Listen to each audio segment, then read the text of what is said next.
বাংলাদেশের রাজনীতিতে নতুন এক উত্তাপ বিএনপি ও এনসিপির মধ্যে প্রকাশ্য বাকযুদ্ধ। একসময় যারা রাজপথে একসঙ্গে আন্দোলনে ছিল, এখন তারা মুখোমুখি, বক্তব্যে, সমালোচনায়, এমনকি ব্যঙ্গতেও। বিএনপির অভিযোগ, এনসিপি সরকারের ছত্রছায়ায় তৈরি হওয়া একটি ছদ্মবেশী দল। তারা বিরোধী ঐক্যে বিভ্রান্তি ছড়াচ্ছে।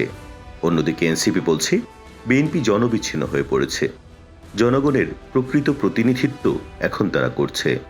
এই মতবিরোধ এখন শুধু কথার লড়াই নয়, বরং তা ধীরে ধীরে রাজনৈতিক মেরুকরণের ইঙ্গিত দিচ্ছে। বিশেষজ্ঞরা বলছেন, বিএনপির দীর্ঘ আন্দোলন, নির্বাচনে অনুপস্থিতি আর নতুন রাজনৈতিক বলয়ের উত্থান, এই তিনটি বিষয় থেকেই দ্বন্দ্বের শিকড়।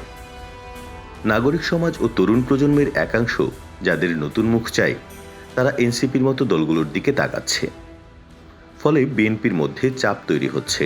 এই বাকযুদ্ধ কি কেবলই কথার লড়াই, নাকি বিরোধী রাজনীতির ভেতরে ভাঙনের আগাম বার্তা?